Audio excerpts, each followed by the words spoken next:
Hola, hoy vamos a explorar uno de los procesos más fascinantes y, bueno, fundamentales de la vida. ¿Cómo es que nuestras células logran mover todo lo que necesitan a través de sus membranas? Pensemos que cada una de nuestras células es como una pequeña ciudad amurallada, con sus propias fronteras. Y esa es la gran pregunta, ¿no? Porque si es una muralla, ¿cómo entra la comida? ¿Cómo sale la basura? Pues resulta que esa membrana no es un muro de concreto, para nada. Es más bien como un control fronterizo súper inteligente que decide qué entra y qué sale. Y para lograrlo, usa dos métodos que son básicamente polos opuestos. Vamos a verlos. Esta frontera, la membrana celular, es increíblemente selectiva. Su trabajo es mantener un equilibrio perfecto adentro de la célula, dejando pasar los nutrientes y sacando los desechos. Y para hacer todo esto, como les decía, utiliza dos estrategias principales. Aquí está la idea central de todo esto, la clave para entenderlo. Podemos imaginarlo así de fácil. El transporte pasivo es como bajar una colina en bicicleta. Cero esfuerzo, simplemente nos dejamos llevar por la pendiente. Pero el transporte activo, ese es el reto. Es como querer subir esa misma colina pedaleando. Claro que se necesita esfuerzo y un montón de energía. Ok, empecemos por el camino fácil, el que no cuesta nada. El transporte pasivo tiene una característica que lo define por completo. La célula no gasta absolutamente nada de su propia energía para que ocurra. Pero entonces, si no usa energía, ¿qué es lo que impulsa este movimiento? La respuesta está en algo llamado gradiente de concentración. Es una de esas leyes básicas del universo. Es como cuando alguien abre un perfume en una esquina de un cuarto. Al principio, todo el olor está ahí, súper concentrado. Pero poco a poco, las moléculas se van esparciendo solitas por toda la habitación hasta que el olor es parejo. Se mueven de donde hay un montón a donde hay poquito. Y este es el punto más importante. El transporte pasivo siempre sigue esa tendencia natural. Va cuesta abajo, siguiendo el gradiente. Es el camino de menor resistencia, por así decirlo. Ahora bien, a veces las moléculas necesitan una pequeña ayudita para cruzar la membrana. Y aquí es donde aparece la difusión facilitada. Pasa que algunas moléculas, como los iones o el azúcar, o son muy grandes o tienen carga eléctrica, y no pueden pasar así como así.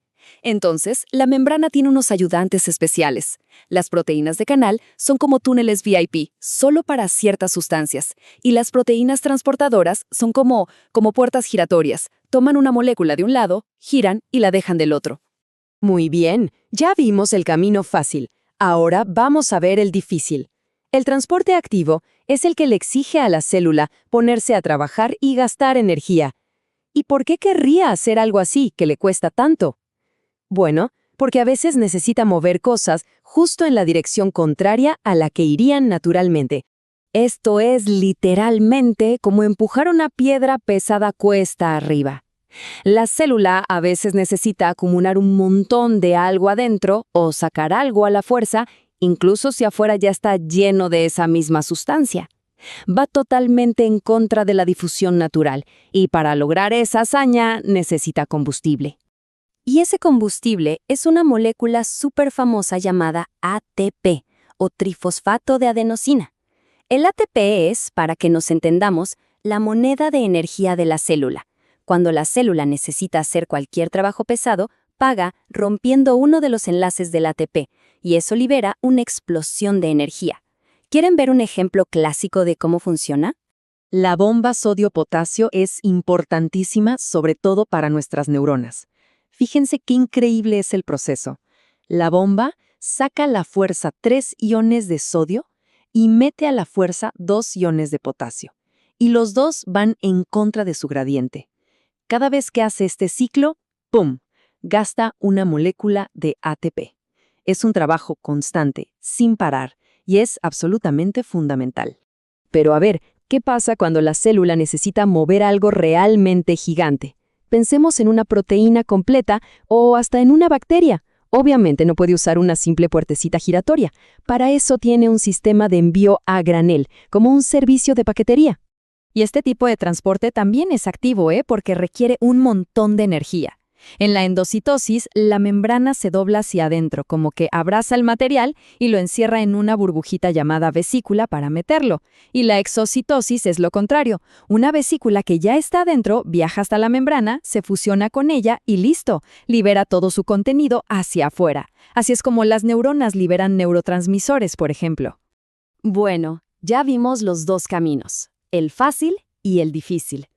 Ahora, ¿qué tal si los ponemos uno al lado del otro? Así, las diferencias van a quedar súper claras. Y esta tabla lo resume todo a la perfección. La diferencia fundamental, la más grande de todas, es la energía. El transporte pasivo no usa ATP, cero, y siempre va a favor de la corriente natural. En cambio, el transporte activo sí o sí necesita ATP para poder luchar contra esa corriente. Si nos acordamos de esta tabla, ya tenemos la clave para entender todo el concepto.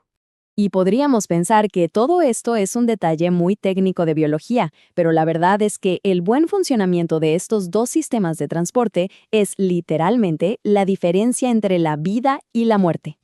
Cada vez que nuestro sistema nervioso manda una señal, cada vez que nuestros intestinos absorben la comida, cada vez que un músculo se contrae, todo, absolutamente todo, depende de este baile constante, de este equilibrio perfecto entre el transporte activo y el pasivo, que ocurre en miles de millones de membranas celulares a cada segundo.